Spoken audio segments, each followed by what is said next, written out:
Mazda has a Genesis problem, and I'm gonna get to what I mean by that in just a second. And I'm also gonna get to the fact that I'm standing on a rooftop in Birmingham, Alabama. So what the heck is going on? Why do I have a CX-9 on a rooftop in Birmingham, Alabama? The result or the explanation might surprise you, and by surprise you, I mean it's not at all interesting, but that's the hook to keep watching the video, so here we go.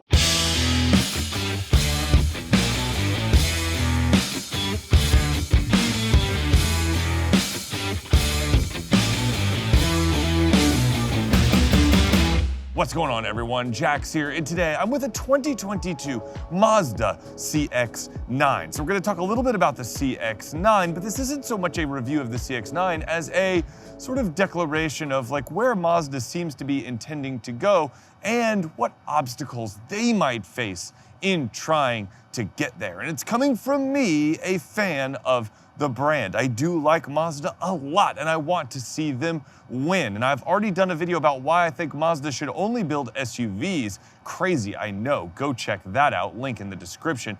But I'm here today to talk about something I've been thinking about since I drove the Genesis G80 last week and then replaced it with this Mazda CX-9 this week.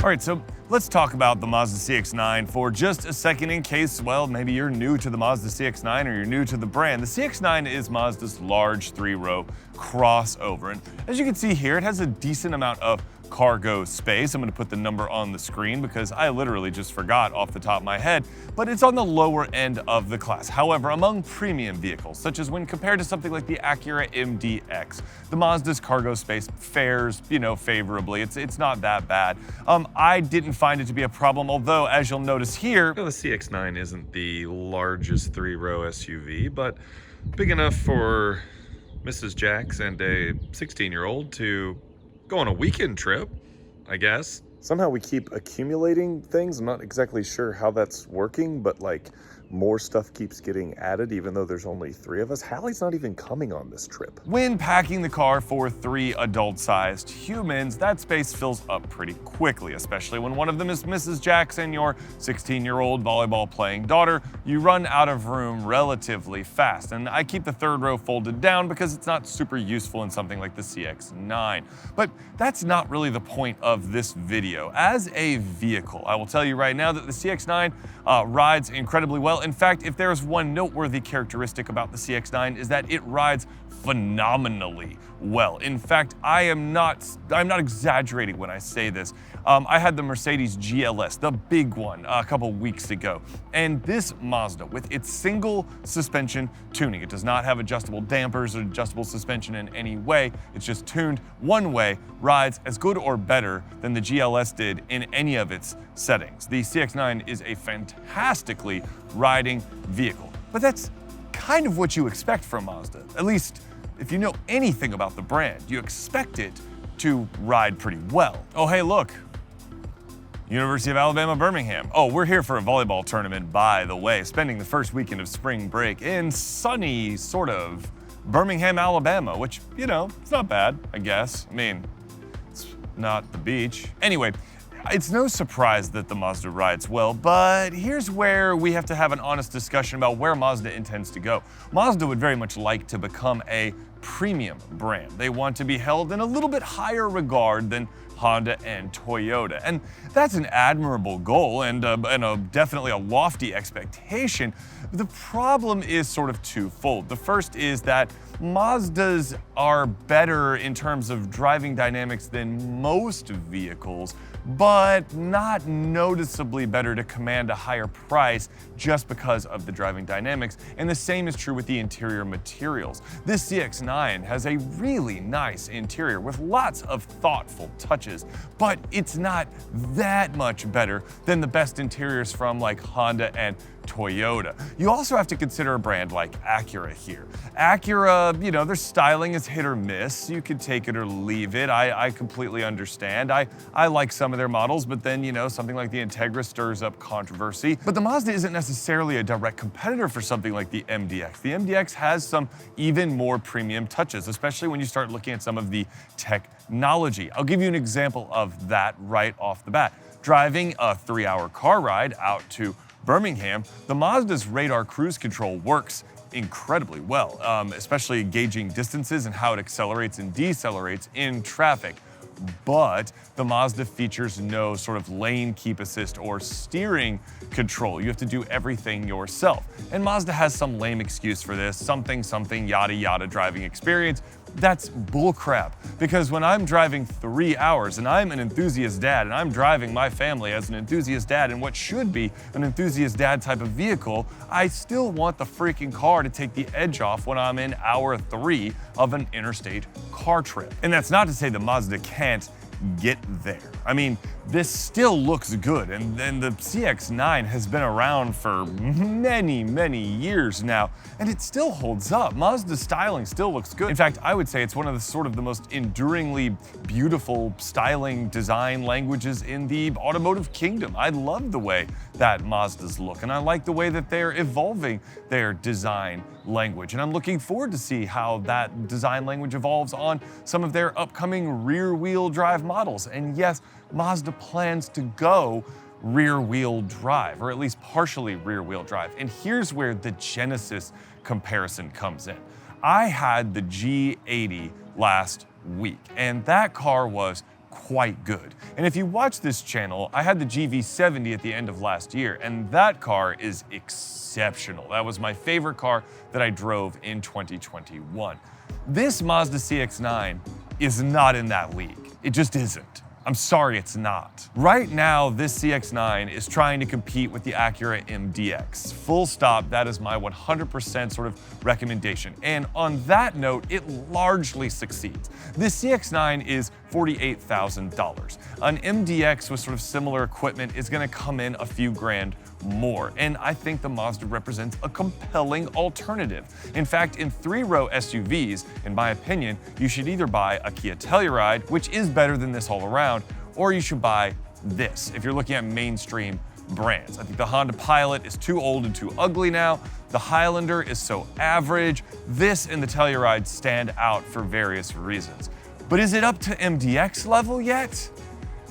Not quite. Oh, and what about where I was going with the Genesis G80? Let's talk about that for a second. See, the interior of this Mazda is nice. It's very nice, in fact, but compared to something like the Genesis G80 that I just got out of, which, to be fair, costs $30,000 more than this Mazda, but I'll get to that in a second. It doesn't quite feel that much more elevated than something like a really nice Highlander, and it's basically playing at the same level of the Acura MDX. And there are sort of examples of where Mazda is exceeding. These seats are extremely comfortable. They are heated and cooled up front, heated in the rear. I can sit behind myself, even though it's a little tight, but that's still pretty impressive in a vehicle of this size. But with the G80, it felt no doubt like a premium vehicle. You get into it and instantly it feels like it is the equal of a Mercedes or a BMW.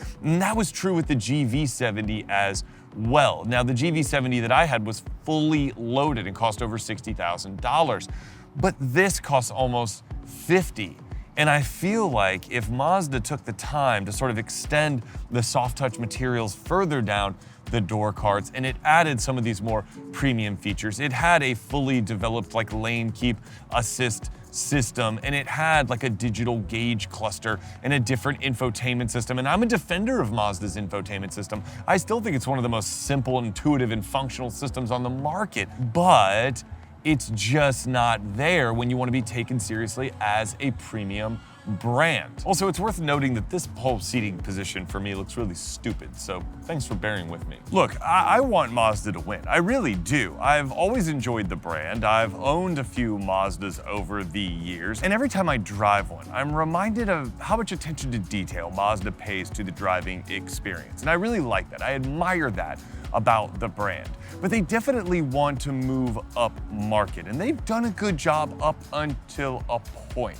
And now they've kind of reached the decision point where they have to decide, what are they gonna do? Are they gonna prioritize some of these more luxurious features, even if they come at the expense of the sort of driving dynamic, like the lane keep assist thing? Like that to me is silly. You can't play in this sort of pond, this premium level, and not have a dedicated steering assist mode in your cruise control. I know I keep harping on that, but I just drove 3 hours to Birmingham, and it definitely made itself known. At the same time, I praised the ride comfort. The CX-9 is fantastic on the highway. It's one of the best long-distance tourer large SUVs. I mean, easily, it's at the top of its class. So you have these sort of diametrically opposed things. And then that brings me back to the whole Genesis thing. What Genesis has done in such a short amount of time, putting the GV70 and the GV80 and the G80 sedan near the top of the luxury class. I mean, honestly, unless you're a badge snob, I really don't understand what you're going for with some of the German brands. Genesis is there, and if they're not all the way there, they're like 80–90% of the way there. Way ahead of a brand like Acura, and still noticeably ahead of a brand like Lexus. Mazda doesn't want to be left behind. It wants to be a player, and they're sort of in this weird limbo right now.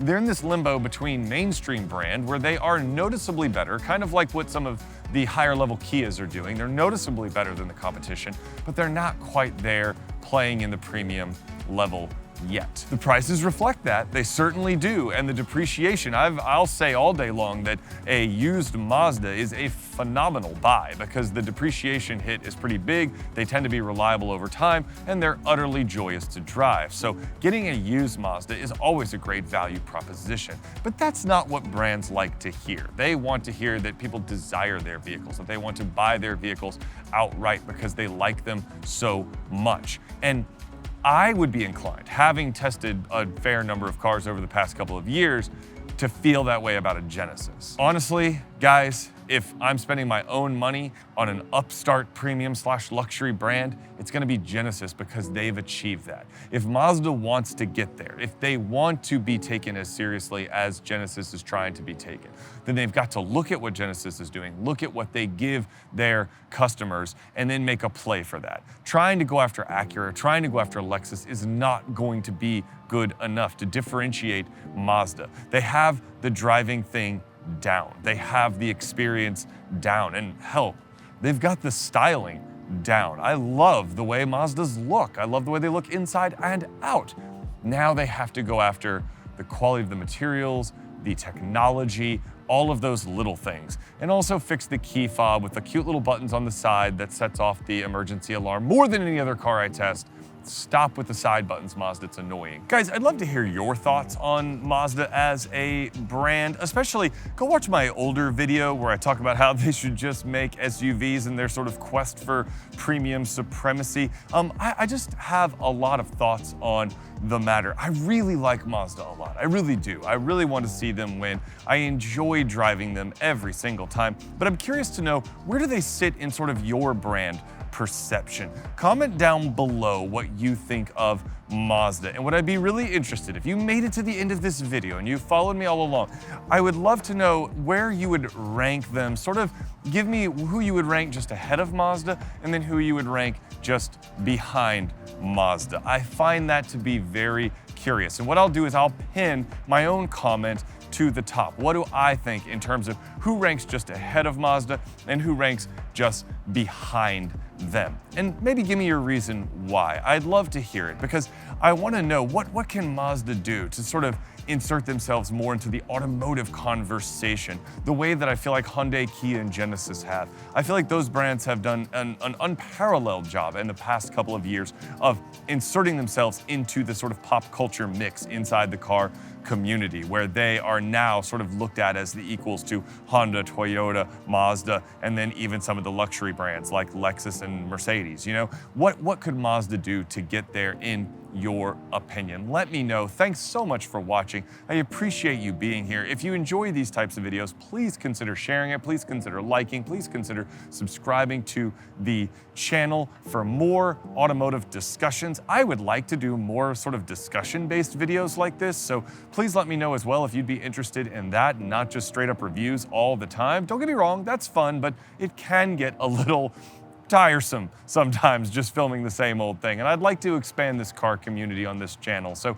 let me know what you'd like to see more of in the comments. I've got to get back to volleyball this weekend, and until next time, ride safe, drive safe, and I'll see you in the next video. All right, peace.